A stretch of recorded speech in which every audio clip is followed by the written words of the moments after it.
That's until I get my theme song, which I guess I will be working on. Hello, I'm streaming again today to see if I'm streaming at different times throughout the day to see when I have the best chance of getting guests, because that's really the kind of the meat and core of the show for me is the guest. So I want to do it at the time where guests are most likely to show up. We have a like a little network forming, I guess. There's several streamers that are we might start coordinating and maybe even do a calendar and kind of create this streaming community. So when I know more about that, I'll let you know. So hopefully it won't even be just me anymore. It'll be part of a larger experience that you can participate in, become part of. You might call it a little community. So anyway, I was at I just got off of a meeting, so I haven't really checked in with Twitter or anything else. So let me do that real quick. And then let me do my banner. If there's guests, if you want to come on, as usual, talk about whatever. That's what this is here for. What is this?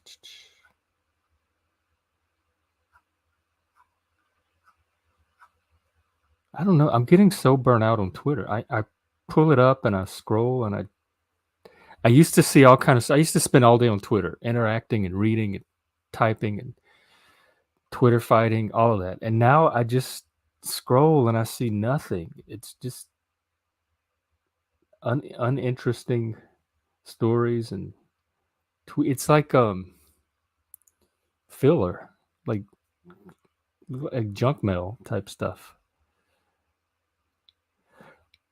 A lot of retweets. Oh, here's one from Benjamin Boyce. I guess I could share it. Hang on, let me get oriented.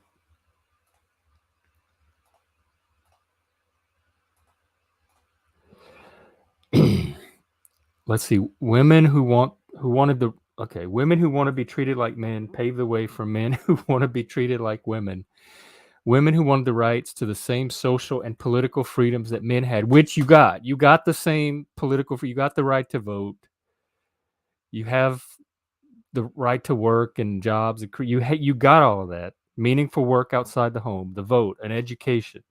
You can't legislate respect. You can't force somebody to respect you. If you want respect, act in a way that elicits respect. And not everybody's going to respect you. Nobody is respected by everybody. That is a fantasy right in a fantasy utopia. And the safety to pursue those experiences socially without being sexually harassed or assaulted.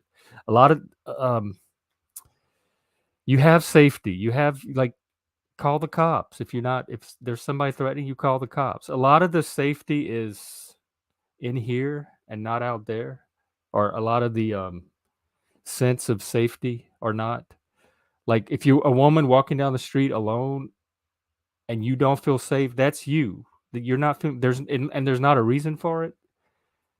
So some of this is stretching it to rights that nobody has. The vote, I understand, you got that. Education, great, you got that. Work outside the home, you got all that. So now it's all these little micro rights that you're trying to stretch it to. But anyway, that's not even the point of the tweet. It was Benjamin's retweet. Once feminism embraced blank slateism, it opened itself to being steamrolled by queer theory. Gender is a social construct on steroids. Additionally, my post has shiitake mushroom predominantly. No, I don't know what that is. Anyway, that one caught my eye.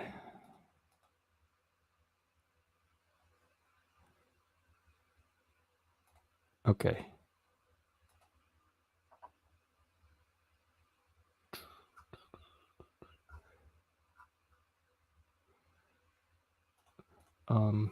Let me check YouTube.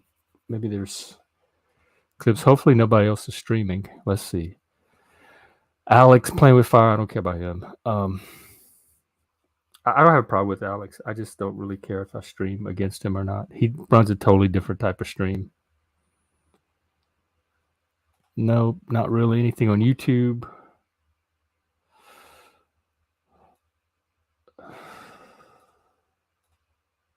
Let's go back to Twitter. Tonight's Big Brother in an hour and a half, so I'm only going to keep the stream going for very long if there's guests, because I don't want to be me talking for the next hour and a half.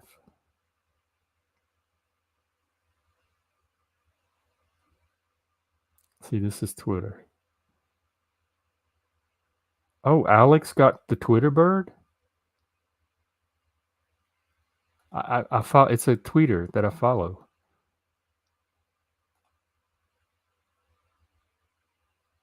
Yeah, this guy. He, oh, that's cool.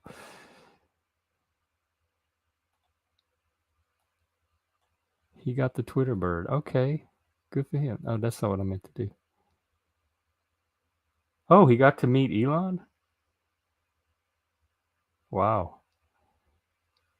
It looks it. I don't even know if I would want this in my house. I mean, I'm glad he got it, but it looks kind of battered and tattered. Oh, I forgot. I have to manually share each tab when I switch. This guy, Alex, got the Twitter bird. Well, it looks like there's two birds. Anyway, that's the exciting thing that's happening on Twitter right now. That's the kind of stuff I'm talking about. Here he is with Elon. He got the Twitter bird. Oh, did I stop sharing? Oh, hey, Jack. Who does? I used to eat in the Whole Foods. Oh, they have a Whole Foods in the Twitter building. Well, Alex from Twitter, ALX, if you follow him, got the Twitter bird. That's like the most exciting news on Twitter all day. What's going on, Jack? I'm just going through Twitter to see if there's any world shaking stories that I missed. There's a real limit to how crazy things can get before the bottom falls out. There's something that most normie Democrats don't comprehend, and they'll cling to their own righteousness while they allow the insanity to grow to an unsustainable level. Yeah, the righteousness kind of flipped, because growing up in the 80s and 90s, even the 2000s a bit, it was the Republicans that acted all righteous. And now it's the Democrats. And the Republicans seem sane and grounded. Moral righteousness can really kind of take you out of reality and put you in your own little fantasy world.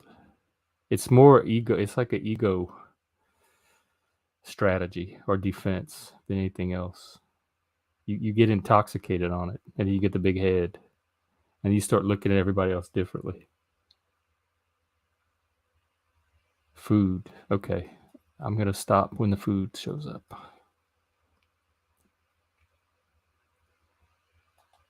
Yeah, what's going on with that? Is it toilet?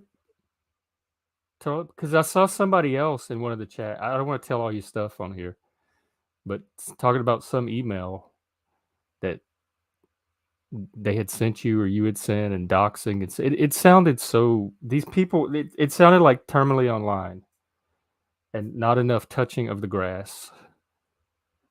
Moral righteousness is the ultimate psyop. I think it's people psyoping their own self. Like they had moral righteousness for probably since the beginning of humanity. I mean, it's even in the Bible. You could say in a way that Yahweh himself is a little morally righteous in an unhealthy way.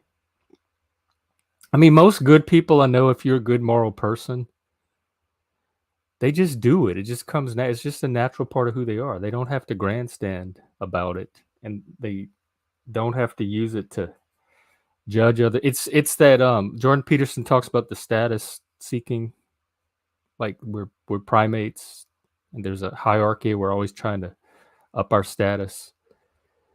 It seems like a way to get stat. They use it for status than any kind of actual moral or ethical drive.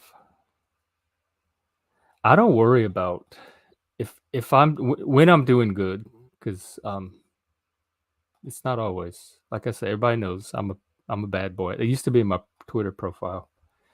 Former problem child, current bad boy. So wait, they attacked you for pointing out. Was this on a stream or in the comments? I know they think you're a Fed. I keep seeing that. They they're so why would a Fed that's a lot of ego right there. Why would a Fed try to even waste their time on them? They're assigning themselves way more importance than I think they actually have. Oh.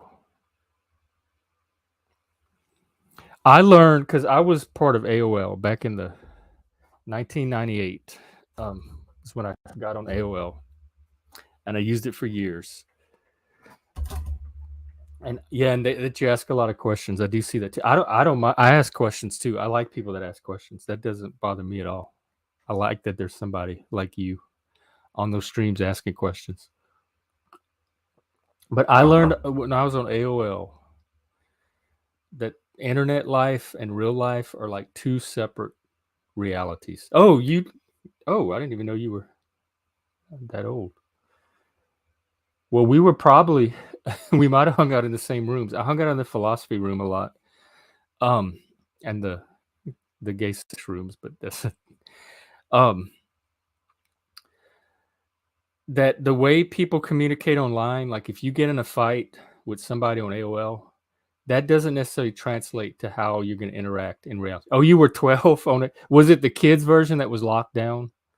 Y'all probably didn't have access to the sex rooms. Did y'all have?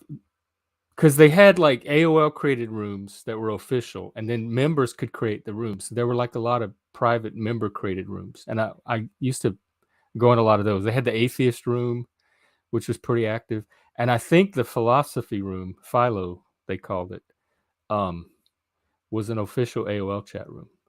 And at first, you could have like 24 people in or something. They upped it to 36 or 38 or something like that. So you could have more people, and then you'd have to go to a second room if the first room got full. So everybody was trying to get into that first room where all the action was. Yeah, all over yes, that's exactly what it did for me. I was in my little small town in Louisiana.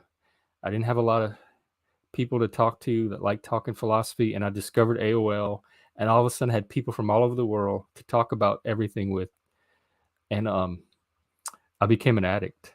I was it was like 16, 18 hours a day, just because I didn't want to miss a single line of conversation. And it scrolled so fast. That's how I learned to type. I type with two fingers. I started hunting and pecking, and then I worked up to a second finger because you had to keep up with the chat. And to this day, I don't know how to type. I only use these two fingers, and I learned that from AOL. And I can pass typing test with these two fingers.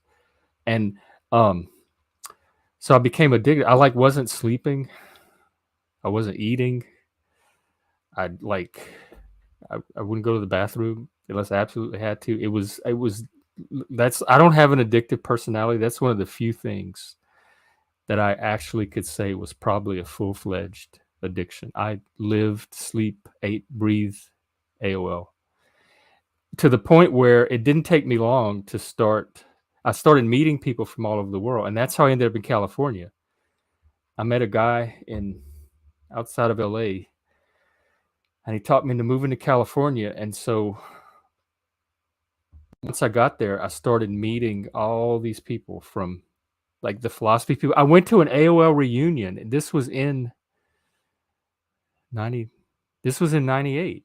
Yeah, that year, the first year I was on AOL, by the end of that year in September, the philosophy people decided to have a reunion in Philadelphia where we all met in person. And I went. That was my first time on a plane. I bought a plane ticket and hopped on a plane all by myself to go to this AOL reunion and meet the people, the philosophy people that I was talking to. And it was people from all over the country. They even had a guy come in from England to meet us. And we spent the weekend in Philadelphia all hanging out. That's how into like meeting people from AOL I was. And from that point forward, my almost every single person in my life I met through a computer. Like I had stopped meeting people through however we met them before, like school, coworker, that type of stuff. And even to this day, that's why the streaming just reminds me of like the next version of AOL. It's like AOL with video, and it's not a centralized, self-contained experience. It's spread out all over. It's like fragmentary and decentralized, spread out all over the internet. But it's the same sense of, oh my God, you have all these interesting people to talk to now. And I would love to do an in-person thing. I came to Cali because, oh wow, where did you grow up? You can come on and talk too if you want. I remember pen pals. Man, that is back in the day. So you came to Cali to meet your pen pal and ended up staying? Oh, you're from the South? Oh, me too. Cool. I love my Southerners. Oh yeah, no, that's yeah. Family definitely takes priority. Don't that's very healthy. This is just recreational. Whenever you have the time for it. Yeah, AOL completely changed the way it changed dating. It changed the way I socialize, and then everything. We are different in the South. Yeah, we are. I wasn't prepared for it until I left. I didn't do bad in Vegas, but Vegas fools you because it's so it's like so international and multicultural, and every nobody you meet in Vegas is from Vegas. Now they probably are, but when I was living there, it was still a new city. So everybody you met was from somewhere else in the world, and so each person was taken as an individual. They weren't taken as a type of person. Vegas was not a monoculture. There was no homogeneity there, and so it was very diverse. It was very individualized.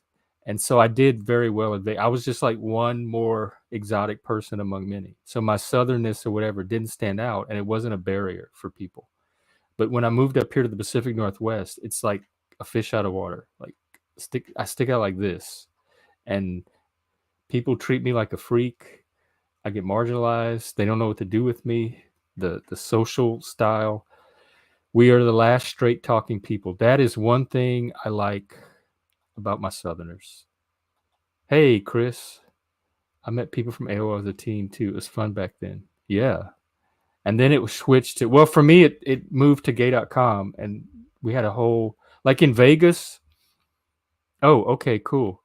The gay community, they didn't have, like a lot of cities have a gay district, but Vegas didn't really have a central physical location.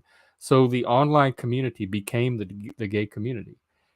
And it was like a hybrid community. We would all meet online and chat, and then we would all meet at the bars in the evening or do house parties in each other's houses. So it was this huge community that kind of fed into itself, a combination of online and in person organizing. And I love that kind of community.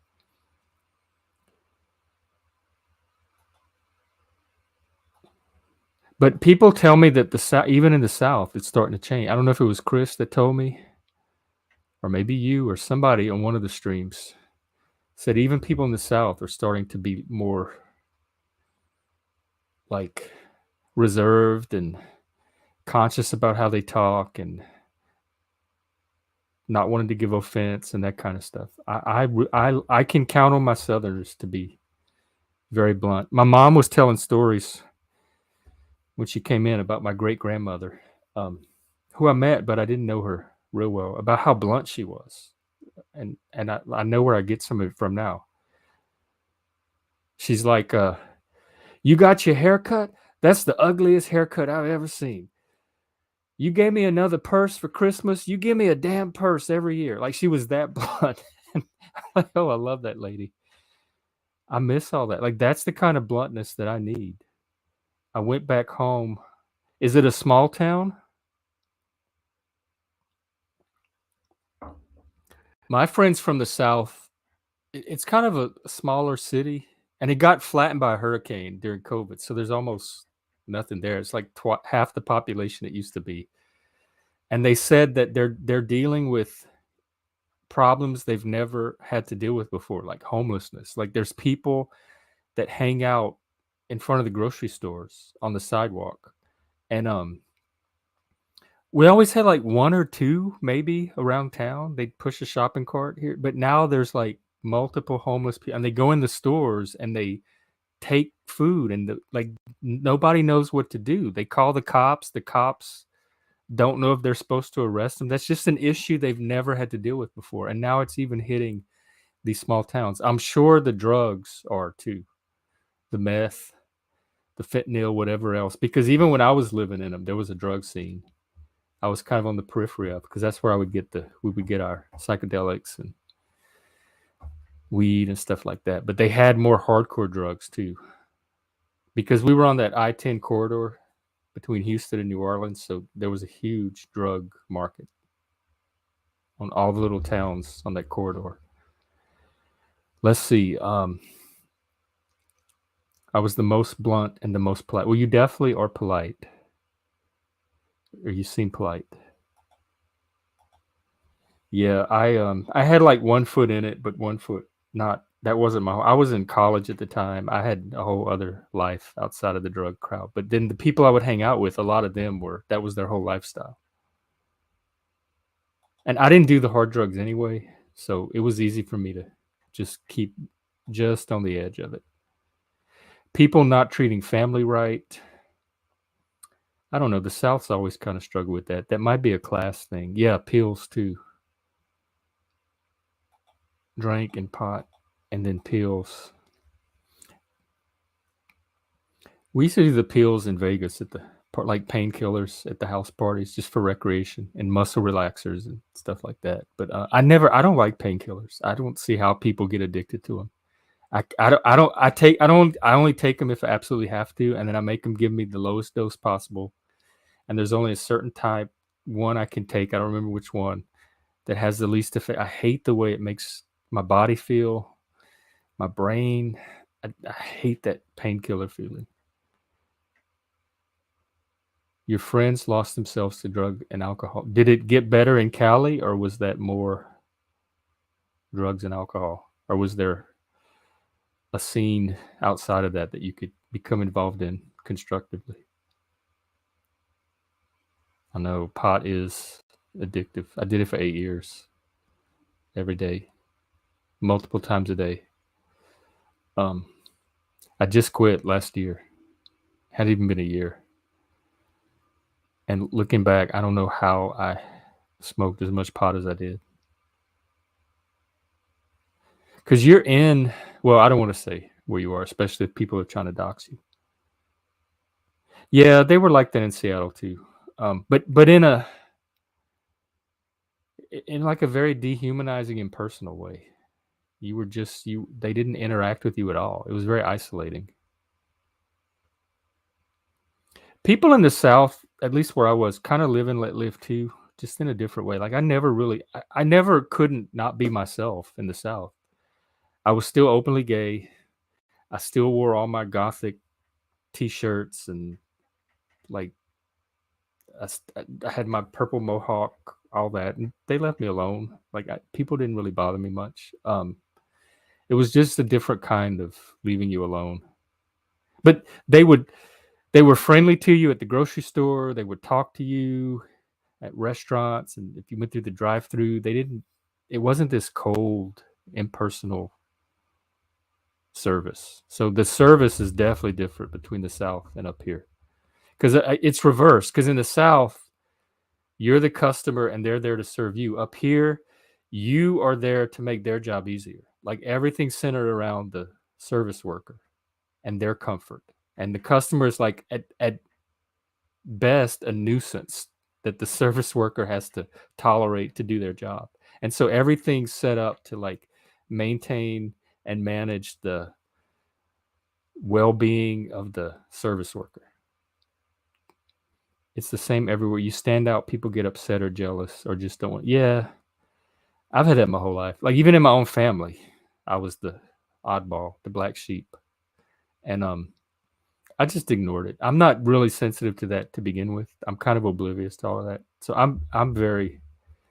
It's very easy for me to do my own thing. Like in junior high and high school, I kept my face in a book. I just brought books to school. I read them during recess, during class. People left me alone, and I was like the kid that I was like Ali Sheedy in The Breakfast Club. I was just the kid that never talked to anybody and always had his face in the book. And they left me alone, and we coexisted and tolerated each other. Oh, so you were like that even as a kid. I don't find your bluntness, maybe it's relative, but I don't find your bluntness an issue at all. I mean, I hardly notice that you're being like, I've never had the thought like, oh, Jack is so blunt. To me, it's just, you just communicate in a very open way. Did I put the stream, the link? Yeah, any of you come on. I only have about an hour, but it's fucked up, but I did all the things you aren't supposed to do and then got my shit together and flew straight, and then everything went to hell. Yeah, I think that's kind of that's part of the hero's journey, kind of that trial and error by fire, where you make all the mistakes when you're young and learn from them. I did the same thing. Honestly, I'm surprised I made it past 50. I look back on my life. How did I get here with all the shit that I exposed myself to and all the risk that I took? It's the politeness that covers the bluntness. Well, oh, okay. You laid Juniper down. Yeah. Well, Jack and I were talking earlier. Maybe if he comes on, we can talk more about it. But having a little streaming network, because right now there's all these individual streamers, but they are kind of starting to like affiliate themselves with each other. The audience is starting to go to the same stream, so there's this kind of organic little streaming community forming around several of the streamers. So if we can all come together and create something, maybe a streaming identity or brand, or figure out what we all have in common that draws people to us and promote that, like maybe have a website, Twitter account, social media accounts, and a calendar so people could be like, oh, who's streaming today and when, and then they can know what streams to show up to.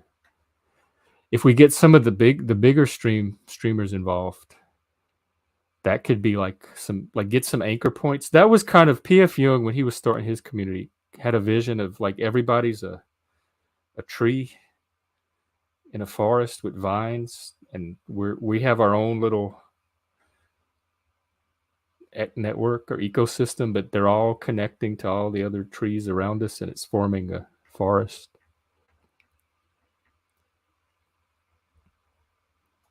So yeah, I love community building. So I'm all about getting people together and growing and having like it be healthy, functional communities. Because some of the people, like you're having your experience now with some shit, and I've noticed some of the people that come on are not the healthiest people. You know, it only takes one person to destroy a community. It takes one alcoholic.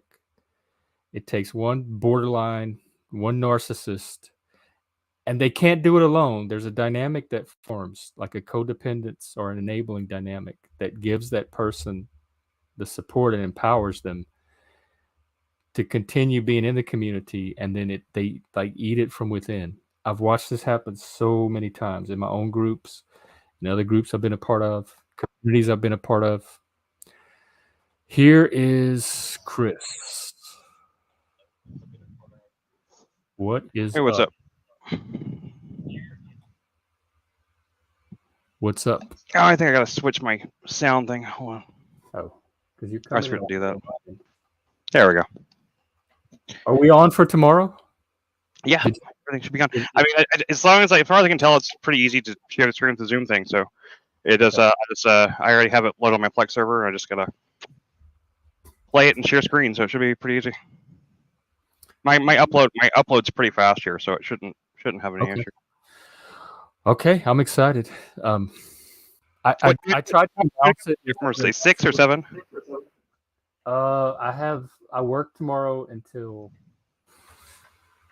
6. Let me double check. 6 your time. That's another thing. I won't be streaming tomorrow because I work all day, and then we're doing movie night, and we usually do a discussion afterwards. Although we maybe stream the discussion if we wanted. Yeah, 6 your time. Yeah.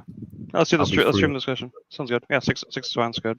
Okay, so we'll do a late night stream after we watch the movie. Sounds good. I saw it in my family. Yep. That's why. I mean, there's kind of an art and a skill to community building and keeping groups going and facilitating healthy groups.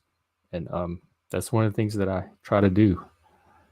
And I try to stay in the groups that are healthy and not too much the ones that aren't. So if we do this community thing, I'd like to keep it as healthy as possible, because that's going to attract the type of people that we're going to want to interact with long term anyway. What community thing we're talking about? A streaming community that Streaming we community. want to form. It really, we're kind of just officializing what's already happening organically. Yeah, it kind of sounds like it. Yeah, because we do kind of have a streaming community kind of going already. So yeah, we got Paul, we got this one. Mhm. Jack has a channel. Machine Lies streams twice a week, and there's a whole little community that he's connected with. Yeah, the Crucible is more of a debate community, but there is a really robust community that forms outside of the actual debates. Jim Bob has a community. I don't know Jim Bob. He's an interesting guy. Made by Jim Bob is his channel. Okay, yeah, I know all the rest of them. I don't know that one. He was on Paul's panel a few weeks ago. How was he? He's Okay. up with Andrew. From the Oh, okay. Crucible. What's going on? What's that? Sorry. Oh, go ahead. What were you saying? No, I was gonna say I was just saying about Andrew. Like my wife, she hates Andrew, and I was telling her like every time he's on a stream, she's like, "Why do you watch streams of this guy on him? I can't stand him." And I was like, look, you gotta understand about Andrew is that like let's pretend like we're in a war, right? Like you got to have a couple of psychopaths on your side in the war, right? You got to have a couple he's a psychopath. You need your Godzillas for sure. Well, that's what I mean. I mean, you gotta have a couple of guys that will just lay waste to everything, and that's what he does. He just kind of lays waste to things. He goes scorched earth on everything. So I respect him. Like I mean, I must admit he can get on my nerves too, but I respect him. Yeah. Yeah, I respect him too. I appreciate a lot. I think he does a lot of good work. I mean, we all have our areas of weakness, but if you focus on his strengths, he has plenty of them. No, that's what he's aligned with my own values in many areas. Mine too. He can just be really. I know he's a Catholic or he's an Orthodox or something like that. Is that what it is? He's like a catechumen. He was a Catholic and he converted to being Orthodox or something like that. I don't know. I don't get along. I don't get along with the Catholic set of like ideals, all the Pope shit and everything. I think it's all bullshit. So even more so than like the bullshit you might already see in Christianity. Like I think like adding like the whole Pope thing to it just makes it all the more bullshittier. So I don't take the Pope serious. I grew up Catholic. I remember when I think it was John Paul, the Polish one, in the 70s or maybe early 80s became Pope. Yeah, it was a big deal, and I didn't pay attention to any of that, even when I was Catholic. It meant nothing to me. I was the Pope previous to this one looked like the Emperor from Star Wars, and then now we have another one, and like what and like his the one was like Ratzinger or something like that. I don't know. Oh yeah, he looked evil. I didn't get a good vibe. He looked so evil. He just like evil. And he just really did. His name sounded evil. Yeah, was he still on Francis? I guess think that's who it is. I don't know. I don't follow that. I just remember seeing pictures of that one, and I remember hearing that he retired or something, which I was really. I remember being surprised. I was like, I didn't know the Pope could just retire. I know he just like one day just decided like I don't want to be pope anymore and just, but I guess he can. So Yeah, I know. I thought he had to be retired naturally. yeah, had to die to do that, but I guess not. So yeah, there's all sorts of interesting things I guess that in that, but I just like I'm not a big fan of the whole Catholic thing. But I told you about that before because like I have family. Like and the Catholics on one hand are very like my family survived because of the Catholic Church, but also they probably wouldn't have been in danger without them. So yeah, so Right. I don't know. I don't know why I don't know why I care. It's not like I was alive then, but it's really not that many generations back. That's the crazy thing. It's just 3 generations before me. It's just my great. I mean like that happened during my grandmother's life. So like that's just insane to me. So it's like, I mean, I could say that about the British that kicked our people out of Nova Scotia, but it doesn't make me feel a type of way about British people today. I know it's not the same people. Yeah, it's I don't know. It's just it's something. It's because there's just so much about so much about Catholic religion that just bugs me. Like the whole dogma thing is just like stupid to me. I mean the fact that they invent. I mean they just kind of went back. You know, like when they really formed the Catholic Church. Like a couple like nearly 1,000 years after like Christ, and then they just kind of went back and like assigned the term Pope to all these people that were like the leaders of the church in Rome for all that time. And I just think that's just I don't know. It's weaselly and shady and shitty to me. I don't know. I think the whole religion is kind of based on a bunch of just a bunch of people getting around and being like, "Yep, this is what religion is now." I don't understand why people respect it. I really don't. At But if least you're like the trying to create an institution that's going to last and establish a power base, that's exactly the type of stuff that you would do. So I to suppose me, that's it true. makes perfect sense that they would do stuff like that. I mean Plus, I it's can the continuation of the Roman tradition. Like it is the only channel where the culture of antiquity, Greece and Rome, reached the Middle Ages and the modern world. It is the inheritor and the only inheritor of Rome and Western civilization. that's an interesting viewpoint. I never really heard it like that before. That's something to think I, about. when my mom came for Christmas, the one the for her Christmas gift, she wanted me to attend Christmas Mass with her, and I said, "Okay, for your present, I'll give you that." I had my satanic T-shirt on underneath my button-up shirt, uh, and I went, and it's different. It's very different than I remember. The church is very modern, It's and very. I mean, they I've had been to them altar before too. women. They had like the head altar person was a woman, and she was like ordering all the little boys around, and they changed some of the language and their rituals. I definitely noticed a difference. It was not I haven't the been to one same. I've been to one since I was I was pretty young because my grandmother was very Catholic and we went to mass a few times when I was a kid, but not since she was alive, so it's been a long time. But yeah, It was nice. I'm glad I went. It was good to get in touch, like get a little taste of something I remember from my childhood. I And it was supposedly very have. positive. I was very impressed that there were all like there was a lot of single men just by themselves that showed up on Christmas Day to be in church. I was so impressed by the impulse that brings people to come together in an environment like this. It was a very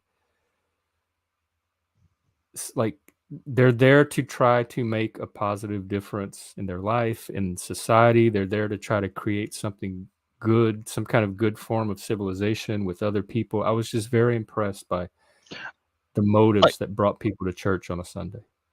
I agree with you there, and like I will say I met more than a few nuns before that were definitely like they genuinely believed what they practiced what they preached and they definitely believed in something and like I really respect them a lot.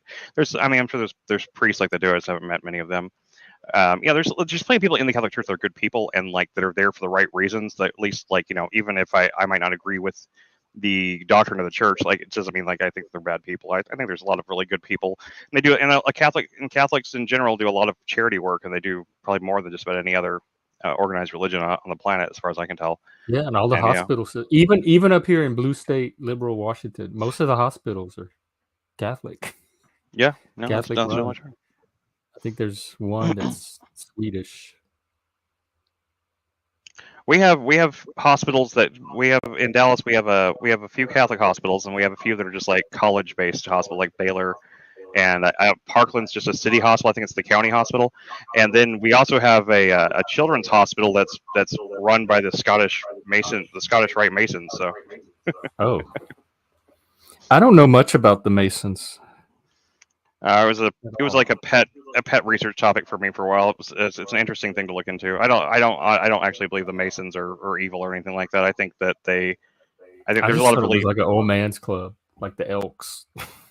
it pretty much is what it is nowadays. Yeah, it's a really interesting like the whole weird thing, the lodge type organizations and like their various like the secret society kind of things around them. They're all kind of weird. They're all like a codified form of mutual blackmail in a lot of ways. Like the whole point of like all the weird ass rituals and everything is just like, so like we've all seen each other do something really weird and embarrassing. So you know, so respect that kind of thing. So like to keep everybody kind of like. So like everybody has like it's a bonding type thing. They do these weird ass Yeah, rituals like so because like it's a thing that they all do together and like they've all experienced this weird thing they do but I that think makes them men have all. been doing that for like since the cavemen Oh definitely. days, Oh definitely. probably. And I think Definitely. we need more of that. Like that weekend, that warrior weekend I did was similar to that. Yeah. It's Yeah. supposed to make you Mystery feel school religions connected goes. to all these total strangers. Yeah, mystery school religions go back to the oldest the oldest records we have, and like they're pretty much all they were. They were just secret society type things like that. They had weird rituals and stuff like that were kept really secret, but it was all because it was like to bond the people together, kind of thing. It was like to That goes create. into community building. Like I Yeah, think it we does. should have like we should make secret rituals for I think it'd ourselves be and fun. Yeah, I so keep our I little always community. I joked about creating one myself. I was joked about like is like my thing the Plague of Arrows thing is I was gonna be like it was gonna be the APOA, which like even though it just was taken from a Plague of Arrows, which is just a thing I came up with a long time ago, but Was it Saint it was Sebastian? hmm, was that Is it? I thought it was Saint Sebastian. I actually thought it was Plague of Sparrows. Every time I saw no your no name, it's I saw a plague. sparrows. It was just a picture I saw once, like that, just like of just like all these arrows, or all these arrows were like it's like there's like so many arrows and thing. It looked like it was like blacking out the sky, and I thought it looked like a plague, and so I wrote that down and like I just use it as like I've had it as my online name since I was like I don't know 18 or so, and I just kind of try to turn it into a branding type exercise, trying to see if I could make a brand out of it. I would joke that if I had an APOA secret society, it would be it would double the APOA would also double as the Ancient Protected Order of Assholes. We need that for sure. We're a dying breed, not a dying breed, but definitely under threat. Yeah, That's I don't one know. reason. Like I support. I think we need people like Andrew for that reason. I have a little Andrew in me. I see some of myself in him too. I don't want a society where somebody like Andrew couldn't exist. That's so sanitized. I agree. I completely agree. Yeah. I mean, like just because he gets on my wife's nerves doesn't mean I think he's like I said, like I defended him. I said you need My someone experience who with him was totally different. When we did our debate, to me, he was on the defense the whole time. Like he really. wasn't aggressive. Well, he was aggressive, but he wasn't aggressive in taking like with Vosh. To me, he was on the offense the whole time. Yeah, With me, it didn't which seem that way. I mean, which is fair because Vosh is a chicken shit, so he deserved to be on the defense the whole time. And I notice Andrew he debates differently with different depending on I don't know what it is, but it's their personality or he reacts depending on how he reacts to you. He'll debate differently. And there was something about me that he just had a really strong negative reaction to. So he debated in this very combative style. But then sometimes he'll debate differently he'll debate differently with certain women or certain people that don't trigger a reaction in him. See, So I he can tried to. definitely modulate, and I don't know if it's conscious, but he definitely has different styles of debating depending on who he's debating against. Yeah, he was definitely kind of an asshole to you. Like, and I didn't watch the entire thing. I got tired of it. Like, he wasn't even like he wasn't even taking it any of what you're saying in good faith after a while, and that just got on my nerves. But but he has different styles for different people. I mean, his style really works really well when he's up against someone like Vosh, because like he can like match that cocky, arrogant bullshittiness that Vosh does. It doesn't work. I don't think that kind of thing works really well against someone like you though, because you're very sincere. So like because Vosh is the least sincere person on the internet, pretty much. He is just fake as all fuck. So what else can you do besides just try to like match his bravado and try to like out bravado him, and like which isn't really that hard. But most people don't play that game. but you were being sincere, and I don't think he really had really good points to like match against what you were saying, because he wasn't taking what you were saying very sincerely. He wasn't taking it sincerely, but it just felt like he was just being a dick for no reason, as we came like that thing to me. But I mean, it wasn't the worst thing I've ever seen or anything, but it didn't really strike me as being like it wasn't one of his best moments, that's for sure. I thought you came off very well in it, though. You came off very. Depending on who you ask. If you ask his people, he came off the best. Well, If you that's ask my that's because people, that's true. I it guess was it because was I'm subjective and biased. it was based on debating style. Because one thing that threw me off is I thought naively that I was on there to have this rational You're right. conversation where we would try Yeah. to understand each other's point of view, and then I realized that he's using rhetorical tact. He's not interested in the Yeah. logic, the underpinning logic of the situation. He's interested in how he could score rhetorical points, and I was Yeah. Which kind is of what. defenseless against that Yeah. because that wasn't what I was there to do to begin with. And he was using presuppositionalism, which I'm not familiar with either. Well, I will say though that even though I mean, I definitely am in your camp now, but at the time I watched that, I only interacted with you once in Paul's chat. So I watched that shortly after I first interacted with you in Paul's chat on the live stream. So I wasn't really like 100% on anybody's side at that point. I didn't know anybody. I didn't even know who Andrew was. I could tell right that he was just kind of being a dick. I mean, it's how he came across anyway. Even if he wasn't trying to be a dick, he was being a dick. So I mean, but you came off very sincere, and like I mean, that's one of the things I saw that like I made me like you in the first place, was like seeing like how well you dealt with that, because like he was just being like this. Oh, He was just being like this aggressive bulldog about everything, and to a point where it was almost ridiculous. Honestly, he does not come off well in that debate. I don't care who says otherwise. that's what This all my comes. friends said. I mean, I have and like I saw this at a point where I was completely unbiased. I didn't know who he was. I only knew you from my one interaction. So I mean, and I'm not saying I had a bad opinion of you then, but I didn't know you at all. I knew you for like a very brief interaction in Paul's chat. So yeah, it was just he came off, but definitely came off worse than you did. That's probably the reason Lindsay doesn't like him too. Oh, now I've handled worse than Andrew in my life, and I have a aggressive bulldog in me too. So I can. I'm sure you can, but I'm just saying. But like you That came off, psychology doesn't throw me off at all. you came off measured and calm, and he came off like Well, he was I just like have. This is frothing what at the helped mouth. me. I have a lot of experience working inpatient psych, and I have a Yeah, lot of sure. experience working with inner city, like gangster kids and stuff like that. So I know how to handle those personality types when they're activated. Yeah, I mean, Andrew really. I mean, he does approach different debates differently, but at the same time, he also he kind of. I mean, but it's only within one kind of spectrum, though. He doesn't have like a huge. I've never seen him act calm and measured before. He's a He's hard person to pick his brain. Like I want to pick his brain, but he has. yeah, There's all these like defenses you have to get through to actually get answers out of him yeah. He's like, got the that you can sarcasm make any defense like kind of really meaning bad. of. Yeah, I agree. Oh, this What'd you nerd do is. today? Or what else is on your mind? Oh man, I not really much. I started to. I was gonna come on earlier when you were on, but by the time I actually got upstairs, we were just coming inside. I had to go pick up medications from the pharmacy at the hospital, and when we were coming back inside, like I saw that you were on, but by the time I got upstairs, you'd already gotten off. So uh, I didn't really not much, man. I mean, like my day to day like stuff, like there's a lot of stuff I need to do that I can't really do it because of the vertigo. Mm. I get like I there's like things I try to do in like little like bits at a time, but it just doesn't like amount to much because it's like things get dirtier faster I can clean them and stuff like that. I'm really hoping I've got they well I had a telehealth appointment the other day, and they gave me some mostly just over the counter medications. I don't know why they're prescribing them, because I mean I guess they're free in that sense and they came from the pharmacy. So and I went to go pick those up, but they also they scheduled me for a consultation for, they call it maxillofacial. Basically they're going to pull my teeth out because they're all fucked up from all the vomiting. They're going to give me like false teeth, so I'm not real All of your thrilled about teeth? that.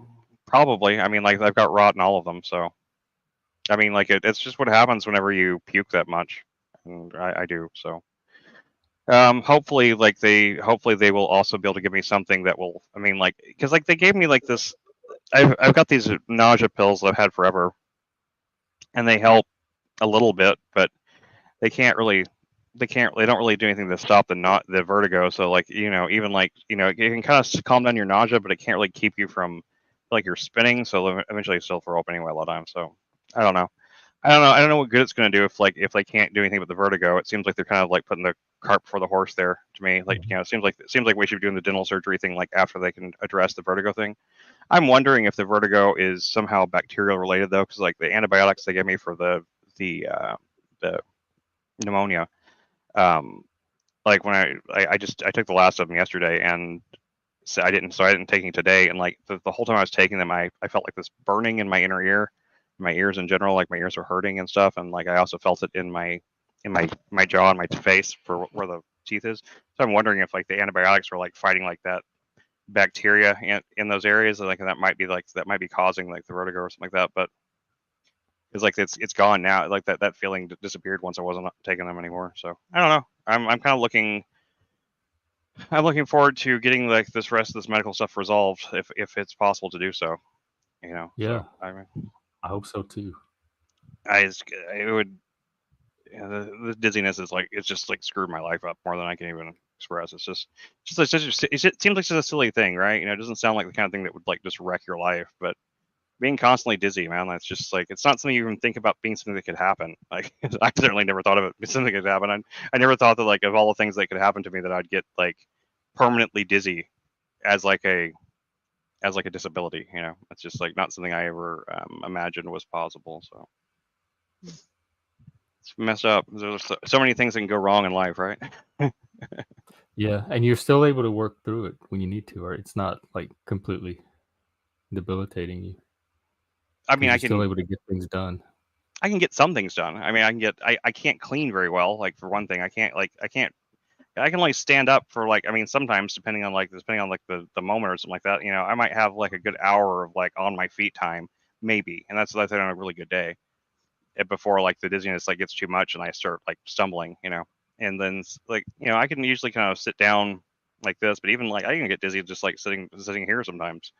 But it just I can't work a job, that's for sure, because like there's no job on the face of the planet that I've found anyway, that I've been able to find that will work with you, depending on like the kind of work I've experienced in anyway. Like, they're like, yeah, it's okay for you to like go take like a 15-minute like lay down somewhere break, because sometimes I have to lay down just from how dizzy I get. So yeah, it's just like it's very difficult to work around, and like it's not something a lot of people understand either. I think a lot of people think it's fake. So No, I don't think it's. I had a coworker that had it, and she would have to call in sick. Like some days, it was so bad she couldn't even come into work. oh, what health problem is it? I in 2021, my doctor suggested I get the COVID vaccine, which I did because I didn't see any reason not to. And ever since I got the COVID vaccine, like starting pretty much the day I got the second shot of it, after I got the second shot, I don't know why after the second shot, I don't know why not after the first. It doesn't make any sense to me. But after I got the second shot of this COVID vaccine, I was driving home and I started getting dizzy, like my head started spinning, and it has not ever stopped. More or less, it gets like worse and better over the course of time, but it never fully goes away. So yeah, it's kind of it's led to a lot of wreck and ruin in my life. So um, and it happened at the same time my wife went into a whole other thing. So like yeah, it's been like it just like two competing medical problems happened at the same time, and really messed up our lives at the time. I mean, we're trying to pull things back together right now, Jack. I'm just like giving you the basic spill there. So that's what we're talking about. Anyway. What did you do today, Jeff? You said you worked. Did you work today or did you work yesterday? Um, Or or I were had you a working little, tomorrow? little, little bit of work today, but Thursday's usually my slow day. Tomorrow I work all day, so I'll be zooming all day long, and then we're doing the movie thing, then a stream. So I will be in front of this computer for probably over 12 hours. Well, I mean, at least that's like, I mean, at least you can. I guess it's still convenient, at least that you don't have to like go out, right? I guess. Oh yeah, no, my goal is to never take a in person. job again, or even to work. I do contract work, so I don't actually work for an employer. My goal is to never be have a real job again. I Only wish I because could of the find. woke stuff. Like that happened during COVID. Like when I saw this woke Yeah. stuff, I'm like, there's no way I can go back in the workforce now because it's all going to be a requirement, especially here in Washington. Right. Yeah, And that's I'm true. not putting myself through any of that. I'm not going to sit in a room and have someone tell me how racist I am or how racist all my friends are when they've never even been around a black person nearly as much as I have. Like I was raised black. I have Yeah. black mamas. I got black. Like we grew up black. So Yeah. I'm I not mean, gonna. No white person that has a college degree in blackness studies or whatever is gonna tell me what black people are like and black culture is like and what I need to do around them. or any black person for that matter. I mean, like it's the most of the because there's plenty of them that also went to the same colleges and did the same things, and like and they're just as bad. It's just like college indoctrination shit, right? It's just like that. Yeah, Like they they, it, they go they go through that it's machine and they dummies can't. because Yeah. the smart people can like not internalize it for some reason, but it's the dummies that just swallow it because it makes sense to them. I guess Well, it doesn't have to make it sense. They're makes told. sense They're that told that it like makes half of sense. America is racist and trying to oppress them is out to get them. Yep. We all, the half of America is they all conspire together like once a week. They all go to their meetings and figure out the racist agenda for the thing. It's just as much it's just as much of a boogeyman hunting thing as like that when people thought there was like a of course I guess almost now it almost feels that way some days, but like when people thought there used to be like the evil gay agenda trying to turn everyone gay back in the 90s and stuff like that, Yep, the or gay there are agenda. people think that about Nuts. it, but of course now we have that now it almost seems like they are trying to indoctrinate people with the trans stuff. So I don't even know. I don't. I knew. I've been friends with like I've had friends with gay people my whole life, and like I never knew any of them try to convert me. Like I never I had a didn't single even gay. know that there was an agenda. Our only agenda was like integration, which was represented Exactly. by merit. Of course, that's Someone what I it was. know told me I needed to go to college, seeing what education, but I am not. Yeah, me neither. Yeah. There's no. I was no, not today. I wouldn't if I had a kid. I mean, they could go if they want, but there's no way I would encourage it.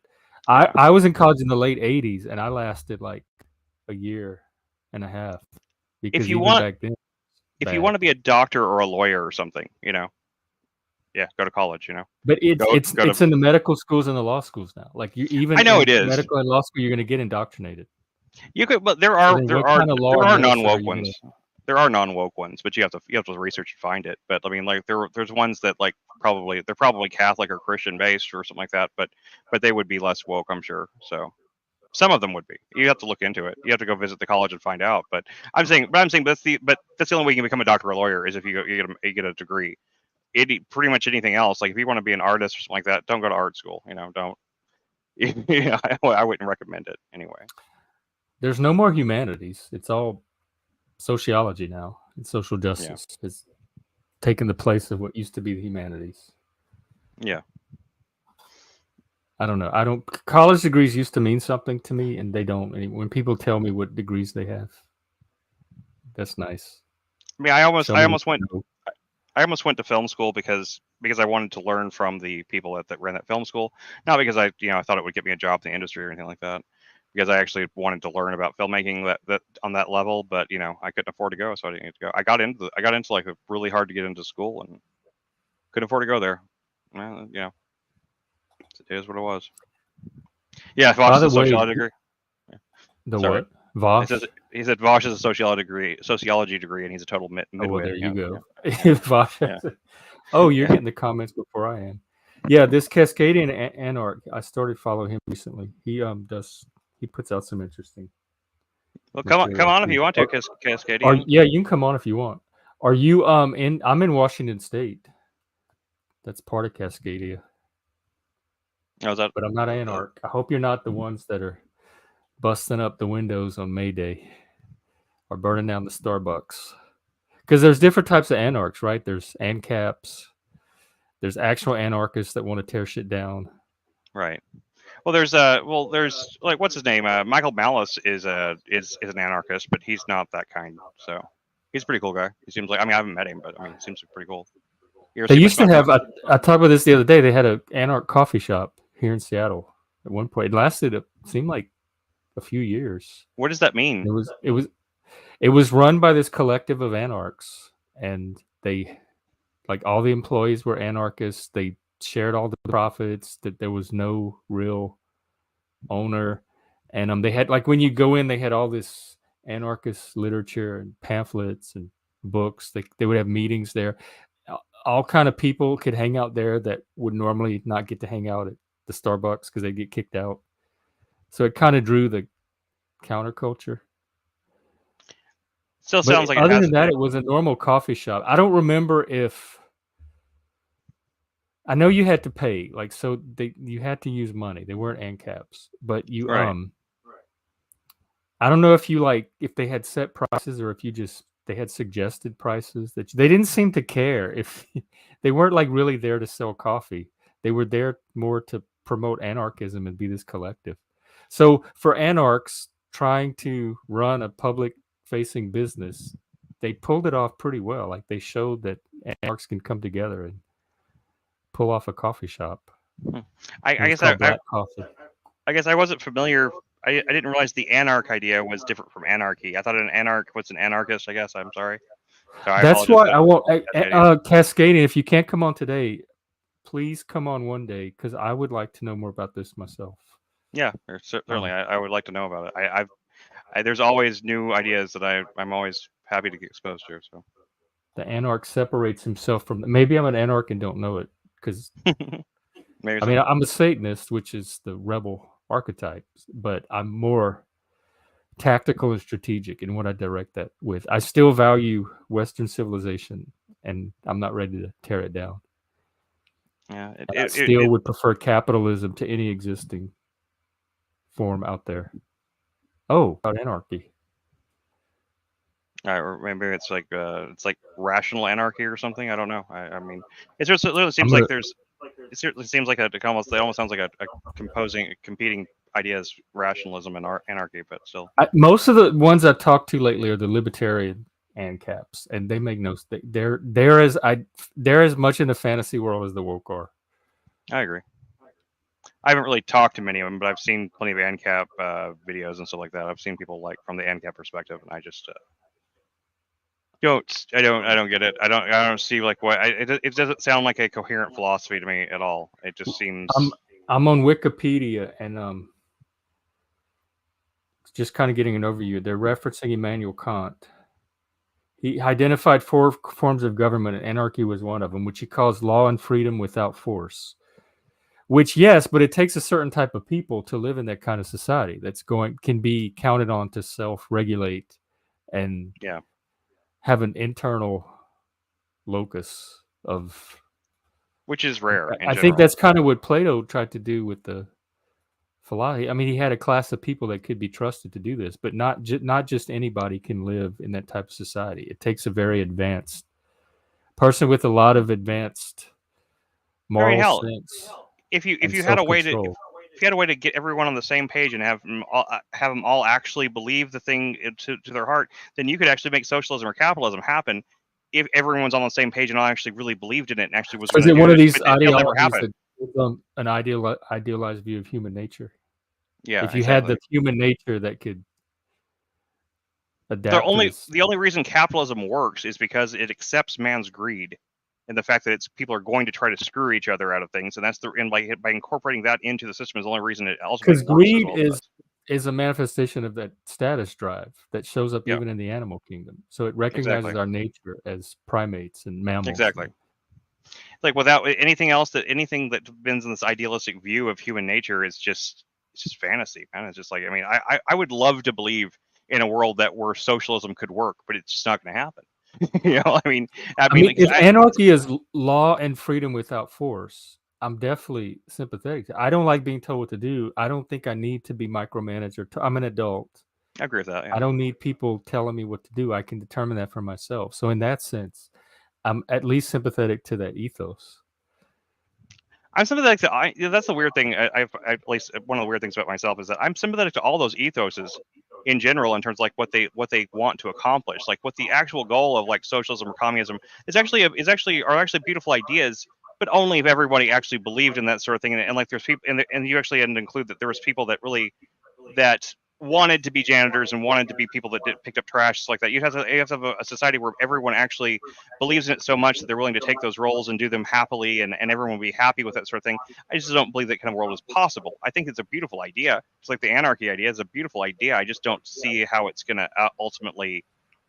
I don't see how it works in the end, like for at least in a broad sense. Now, all of those things do work on small scales. I mean, there's communes that have existed for, almost 100 years that like do work for those people that live there, because it's a very small select group of people that, live in that kind of society that all believe the same thing. That's great, but you just can't apply it to society at large, I don't think, because I don't see any evidence that you can. Maybe it's possible, but I don't see it. So that the issue is scale. What changes at a certain scale? Is it the Dunbar number? I don't know. That's a good thing to as an interesting aspect I never thought about before. I didn't really know about the Dunbar number thing until I'd heard that term before, but I didn't know what it meant until recently. So until just the other day, I looked it up. Yeah, like I don't know what it is. I mean, I just noticed like I know I think it's just about the selectivism of it. Like if you're you're trying to do a commune, for example, and it's like there's one that I met the members of this commune back several years ago when I was a teenager. I mean, since it was more than several, it's like over 20 years ago. Um, this Christian commune called Japuza, Jesus People USA, and they actually because they put on this music festival that I went to 3 or 4 times when I was younger called Cornerstone. And this music festival was actually really, really cool. Okay, and even though it was quote unquote Christian, it wasn't like praise and worship music or what you think of Christian music, like contemporary Christian music. It was like these were like all the alternative Christian bands and stuff that were pretty much they weren't much different than anything else that was in mainstream music. They were just some of them identified as Christian, some of them didn't. And it was very open and welcoming to anybody. It didn't matter like what, it didn't matter if you were gay, straight, trans people were there. Everyone it was really that accepting. And it was run by this group of basically, I mean, Christian hippies from the Japuza commune started in the 60s, in the actual flower child part of it, the Jesus part of like the flower child thing, and they started this commune in the middle of Chicago, as far as I know. It's actually like the Japuza building is still in Chicago, as far as I know. I don't know if it's fallen apart by now, but it was still there 20 years ago anyway. And I talked to some of these people that actually lived there and actually was part of the Japuza thing, and I learned a lot of interesting things about because I was just fascinated with the idea. I had no desire to be part of a commune, but I was fascinated with the idea, and I remember talking to these people and and hearing everything that it was about and everything. It was really about like, first of all, there was like they were very selective, and like you had to, like, if you wanted to join, you had to go there on a trial basis for like 3 months as a trial, and they had to make sure you really fit into their thing. It wasn't just like not just anybody could join. You had and there was a lot of like really strict restrictions on what you could even bring into it. Right, you couldn't just bring a whole bunch of you could just bring your whole life with you into the commune. You had to basically leave most of your worldly possessions behind. You had to be willing to do this kind of work, and you had to like maintain like a certain kind of positive attitude and that sort of thing. And if you weren't able to do that, then you're out. So I mean, saying it's almost like I said, they were very selective, and it was like they had to choose people that actually meshed well together. And like in that sense, like, yeah, you can make a commune work, but it's more like making a family than anything, really, at that Yeah, point. but that's what any group do, like any community or in group would do. Yeah, it was very It's just gate another kept. form of tribe, like forming a tribe. Yeah, really. It's just, well, I mean, like they were not very tribal, and they certainly didn't have rivalries or anything like that. They were also very non-political. Strangely enough, they were not very political.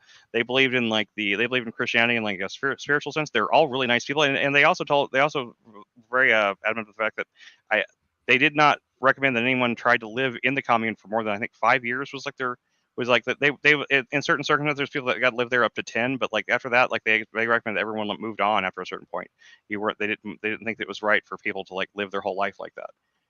So I mean, on those kind of in that way, in those kind of tenets and those kind of things, and like basically it was almost like joining like a mission type thing where they would do, and like they pretty much they all lived there, they worked, and like they all no they didn't want for anything or anything, and then and as a result they made that work, but it was constantly changing. People were changing out and everything. It's kind of a fascinating thing, but I've always thought that ever since I see these people talking about communism, like they want to bring about communism. Like, just go join a commune then. If that's really what you want to live, then you can go. But There's they tons of want money. everybody. They want it on a scale Exactly. that's the welcome, It'll never happen. Cascadian Anarch. We are excited to learn.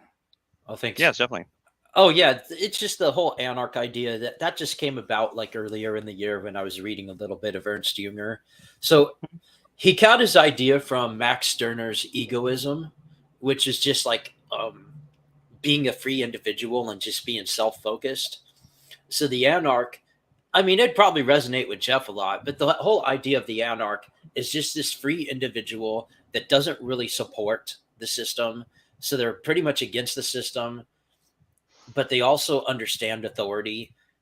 And that's what kind of makes them different than an anarchist, because the anarch is more of an individualist who just kind of takes care of themselves and does the best for themselves in a lot of ways.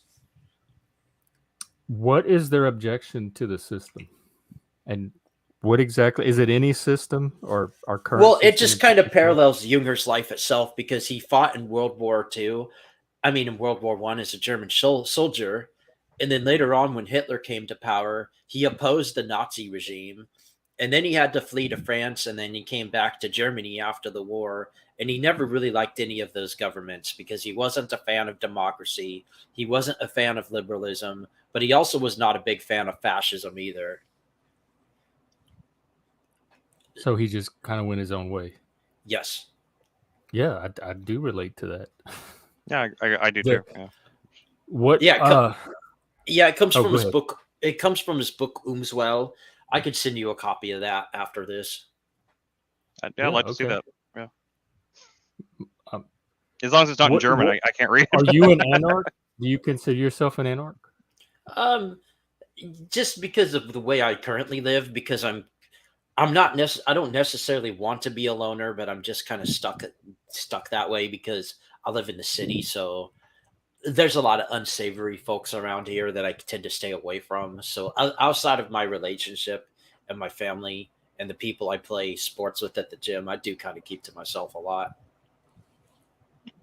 I don't think you're completely alone then, though. At least you have relationships. Yeah. Yeah. That's good. That makes perfect sense, especially if it's sounds like a healthy social life to me. Well, I mean, if I was a part of a hunter-gatherer society or just any kind of a collective society, then I would probably be a part of the collective. But, and today, the way things are set up today, it's a different story, because unless you live in a smaller town or unless you're just doing a bunch of projects with people, you are just kind of going to be by yourself a lot. How much of that is just city life? Because when I was in Seattle, I was kind of a loner. I had transactional relationships with people, but I had very few friends or any sense of community. Right. Yeah. Of course, now I am feel in a that way smaller too. city, and it hasn't changed much. Yeah, I feel that. I mean, that's the way I live. I don't know where you live, Anna. What's your name? Like, what should I call you? No, I don't care what you call me. Okay, so did you have a first name like you want to go by or anything? Okay. All right. Oh no, just people Anarch. Sometimes call me Steve, although it's really just Steven. I mean, All right. I'm not worried about the doxing stuff because everybody knows who I am. Yeah, I mean, I don't worry about it either. I put my full name on the screen because if people want to come after me, I don't know why they would. I don't have anything to take.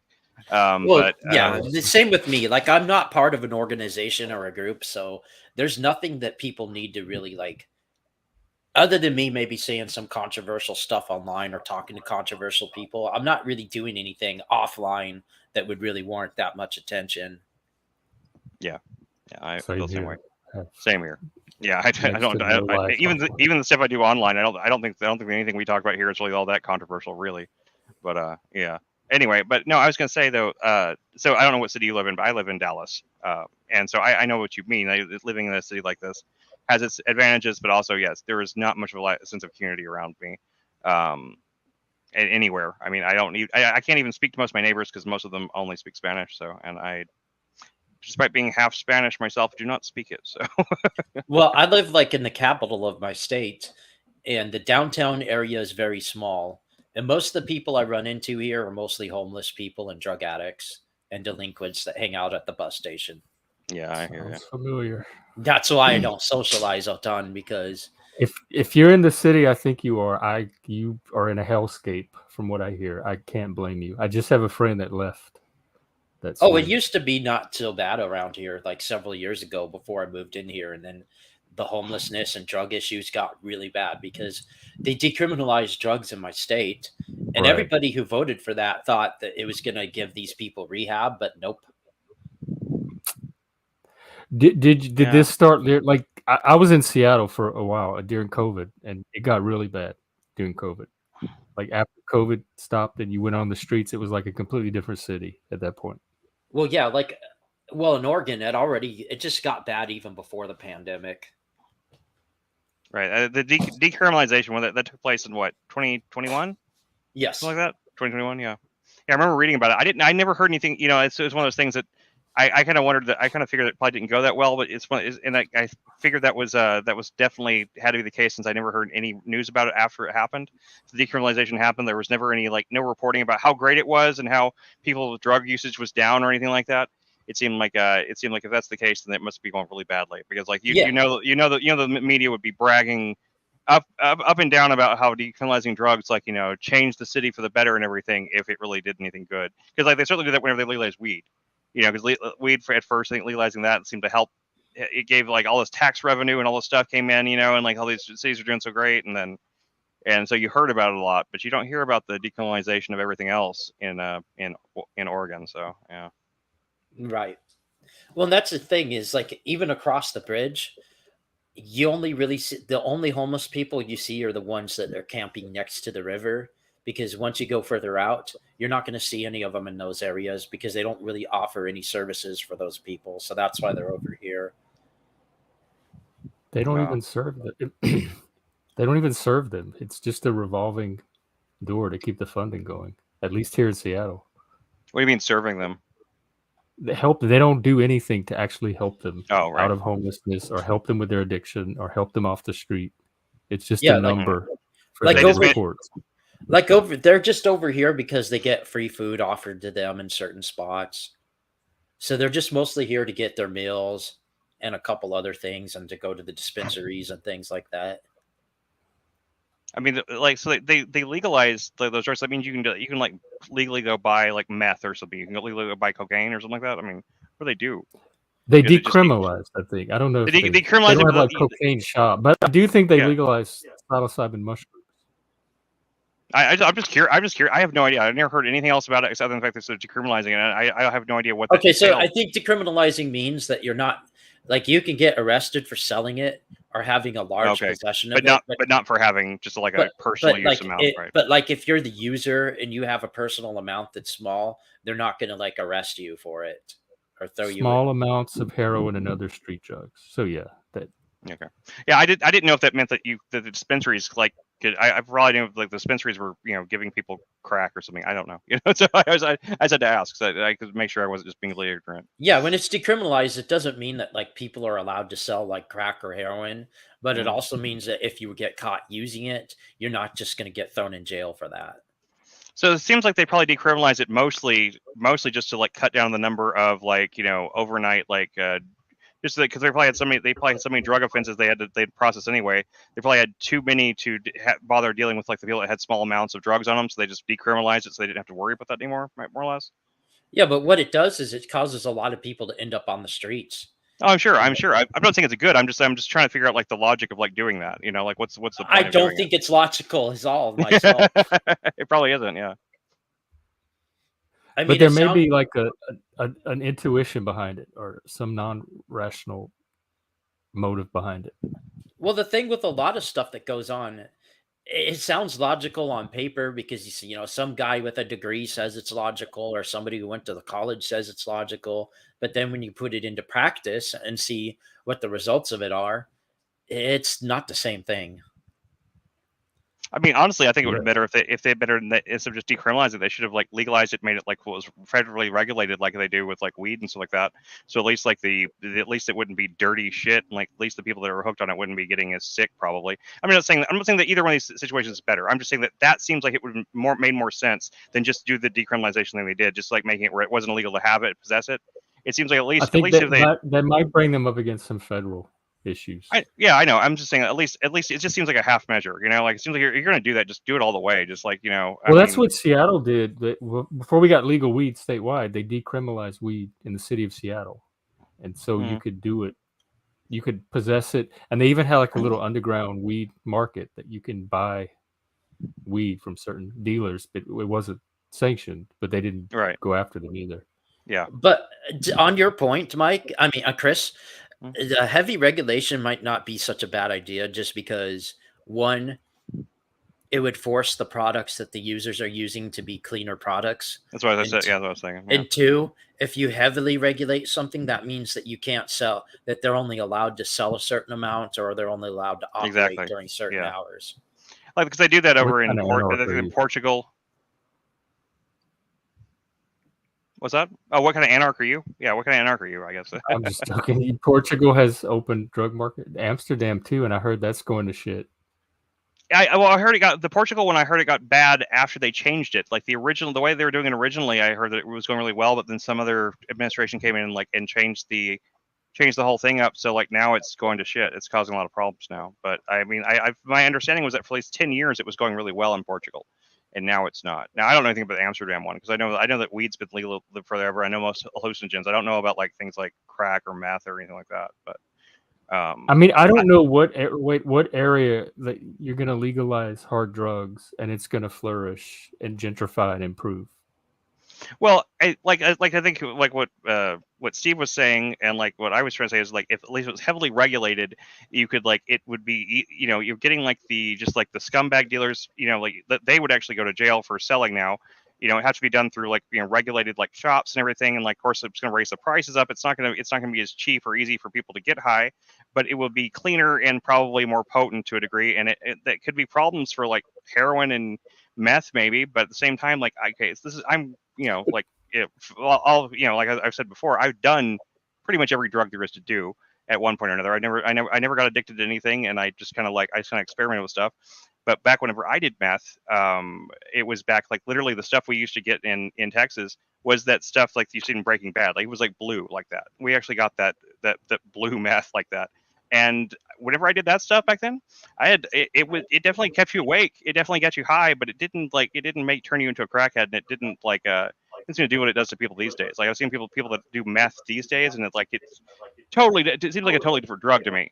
Like I said, I never really liked any of it that much. It really appealed to me in like a long-term kind of sense. But I can say that if I think that if the drugs were cleaner and they were safer, I think that it would be better than at least what they have now with just like people just like the open air drug markets and stuff like that, and people are just like dealing with whatever's in their pocket. But I mean, like, who knows? I mean, I'm not saying that that's definitely a solution, but I think that it certainly makes more sense than doing a half measure, like just decriminalizing and then just like being like, well, now they can all do drugs if they want to, washing their hands of it kind of thing. It just seems like a waste of time to me. But part of it, I think, is the free rider problem. Like these people they're a net drain on society. They're making no positive contribution. So why would you subsidize a lifestyle of people? I wasn't saying to subsidize it. I mean, I would say, like if it's regulated like that, it would be more expensive. It would be harder to get for those people, because those people are like, out there, you're making it easier people for them to live a lifestyle, like an unproductive lifestyle. I'm just trying to Yeah, no, I mean, I see what you're saying. Like, and there's nothing wrong with playing devil's advocate in that one, because like, I don't know that for society to put that many resources into something so unproductive just to maintain a population that there's no contribution from. Right. I mean, of course, like the other half of it would be that they actually did put the money that they're putting into I don't know what they're putting, where those money going. If we took the money that we were sending to fucking Ukraine right now and we put it into, to drug rehabilitation programs for these people, stuff like that, and that actually works. We can't rehabilitate people that don't want to be rehabilitated. You can't. It's not something you can force. Yeah, that's and the most thing of them want to do the drug. They're And that's- okay I mean, with doing the drug. some That's of them would want it though, but there aren't those options don't exist for a lot But of those people. Love it. it's a frac. They try that here too. That's It's the amount of people that It doesn't actually work. want it are not is not the proportion you think they are. I don't know that much about it, to be honest. But yeah, I would I would agree that that's probably the case though. Yeah. Now, what were you saying, Steve? Like you're saying, I was just gonna say it's kind of like with some of the homeless people too, because some of them don't want to be housed anywhere because they don't want rules, they don't want restrictions. That's right. Yeah. You know, I know because we had a lot of things. When I first moved here, I managed this movie theater. It's just up the road from me now. It's closed down now. But I was a manager there, and like we had homeless people coming there all the time, stuff like that. And like it was not like a case of like I talked to several of them. Like some of them were pretty interesting people even, and yeah,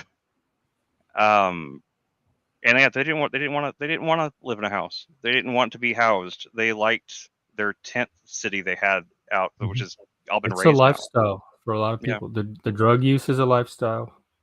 The homelessness is a lifestyle, and it's not necessarily the same people. And then you add in mental illness, Yeah. personality disorders. I don't know what other options a lot of these people have. Yeah, the mental illness thing is really frightening to me because I see so much more mental illness in society right now than I ever realized was there, especially now that I know what it looks like more than I used to because I myself, and I see it in a lot of people I used to laugh at. Like I see videos of people like acting like crazy or something like that. Now I see it as like, oh, that person has schizophrenia. That person needs help, and like it's not really funny. It's like we're all desensitized to this stuff because we think it's like, oh, people just acting out, being crazy. They're like a lot of these people are sick and need help, and a lot of times they end up in the street because the fact that their friends, their families just abandon them because they don't know what to do with them. They don't know what's happening, and like it freaks people out, and so they just abandon them, and like that depresses the hell out of me. I can't imagine like imagine my wife if she wasn't with me, if she wasn't with someone like me, she was with somebody else, like she would have going through what she went through, she would have just ended up homeless on the street. Someone would most people probably would have just abandoned her in that situation, and that just breaks my heart. I can't even imagine. Can't imagine doing that to somebody I loved. But I mean, I think it is a lot to deal with though. It's a lot to deal with. And here in Washington State, we just did a survey. 80%, because they have substance use and mental health combined. 80% of people that go in for services go in for substance use. Mental health alone, without co-occurring, is 20%. Yeah. 80% is substance use and or mental health with it. Yeah, I know that. That's what they tried. That's how they tried to treat my wife. Even though they kept drug testing her, and she tested clean because she hadn't been doing any drugs.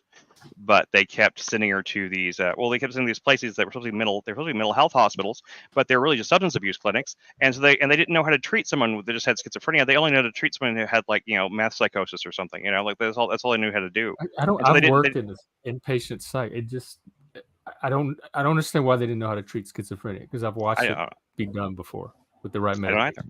Because they all diagnosed her with such, and they didn't list anything about but all I saw on like the charts and everything the papers they released her with was that the diagnosis of schizoaffective disorder and a ton of drug tests. They drug tested her like once a day, even though she was locked in this fucking like prison like building. I don't know how they thought she was getting drugs, but because like no one could even pass her anything. I had, in order for me to send her anything, to give her anything in there, I had to put it in this paper bag, and they had to go through it and go through every single thing that was in there. Everything had to be sealed, and so I have no idea how but they drug tested her every day, at least once. She had to pee in a cup once a day, and I don't know what they were just like. It's like they just couldn't believe that she wasn't on drugs. It's ridiculous to me. Dallas might just suck that much when it comes to mental health treatment. I don't know, like when they finally found that the charity. The state run like the charity thing, the Southern Area Behavioral Health people that actually helped her. It was like one consultation. We sat in with one doctor. They prescribed her the drug, and she was out of her psychosis by the next morning. It was insane. But 2 years of fighting that system, with no help until we found those people. So like I don't even know what to say about what's wrong with Dallas. It's a horrible. Don't even get me started on it. The mental health, the public mental health system is deplorable.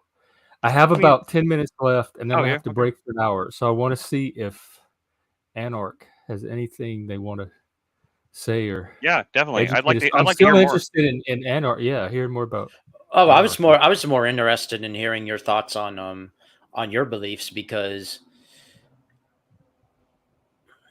I don't really run into too many people that call themselves Satanist or anything like that. Oh, individuality, autonomy, personal freedom. Um, I don't like being told what to do.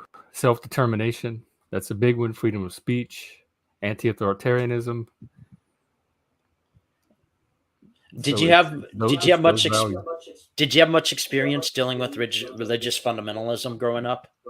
No, I grew up Catholic. I was an altar boy, but it wasn't fundamental. My mom is as close to, she was like Catholic, but she had fundamentalist coworkers, and so she would read their literature, and she was like really fundamentalist Catholic. And she would tell me I was going to hell all the time and harass me, but I could tune her out easily. So she was like the lone figure that tried that type of stuff, but it was very easy to ignore. So I personally didn't grow up with any kind of religious trauma or any strict religious authoritarianism myself. Yeah, that's a different story with me. I grew up with a lot of that stuff, and yeah, it's a really bad What in this country. denomination? Well, I mean, it was mostly Pentecostals, Hmm. and then later on, non-denominational. I grew up in Baptist and non-denominational churches myself. My dad was a youth pastor whenever I was a kid. Was so it strict? Did you go up strict? A little bit, but not too bad. it wasn't too mean, bad. I mean, it was just enough that I didn't like it, honestly. well, yeah. What are Be you there. now? Did you are you atheist or did you find No. something? No, I'm not an atheist. I mean, I kind of consider myself adjacent to Orthodox Christianity, but I've also been studying a lot of indigenous cultures. So I've Oh, kind of been learning a lot of aspects of their spirituality. And then I've just been studying a lot of other cultures as well. So I'm not really in a position where I have this like, I mean, I don't know. It depends on who you're reading too. Like, there's people like perennialist philosophers who studied, Christianity, Buddhism, Islam, and Hinduism. Then you have I don't know. It's just like, for me, I haven't been attending the church in a while, but when I did attend, it was a lot different than what you see on Twitter and YouTube. Because a lot of the people on Twitter and YouTube call themselves ortho. A lot There's this ortho bro movement where you have like yeah. these fundamentalists and edge lords and right wing figures who try to like LARP as Orthodox Christians, and most of them are not like members of the Greek Orthodox Church. Very few of them are, actually, and even if they are, like, they don't agree with their patriarch, who's their head bishop. Are they still better off in even LARPing than they would be without it? It seems like Orthodoxy has a stabilizing force on some of the men that I see. I wouldn't know, because these are people behind a screen. These aren't people I Oh, know right, face to yeah. face. Like, they can present anything they want behind a screen. But that's the thing about being behind a screen. You can just say whatever you feel like saying, and it does not have to be backed up by any kind of evidence. And like, I'm not pretentious. Like, you get what you see with me. Like, I'm not fake about who I am. But there's a lot of people online where you don't really know what they're like when the lights are off. Yeah, that's very true. That's true. Even with the streamers, I guess. I mean, you get the Exactly. face-to-face element, but you still don't really know. It sounds like you do have a sense of spirituality, at least. Yeah. What is that to you? Because I'm kind of questing right now, trying to figure that out for my own self. I don't know. It's just a lot of learning. I mean, there's more that I don't know than there is that I do know. I hear you on that one. But what I do know is that I don't trust people sometimes. Yeah, well, that's definitely the case. You can't trust most people, it seems like, out there, especially if they tell you the answers. They probably don't, right? Exactly. I just have a very big distrust of authority figures. Is this from experience, like based on Yes. past experience? Yeah. Yeah, just a lot of There's experience. something I've learned called limited trust, where you trust people for very specific. You don't have to trust them 100%, but can I trust this one person for this one thing? And then you kind of build up from there. Right. Yeah, kind of like how you trust your surgeon to do surgery properly, Yeah, but you don't necessarily have to trust yeah. for anything else. Yeah, exactly. No, trust is hard. Trust is built over time for sure. So it's not something like I'm very trusting. I give people trust up front, and then I get screwed all the time. But ideally, it's built through time and transparency. To me, more than anything else, creates Right. trust, like consistency and transparency.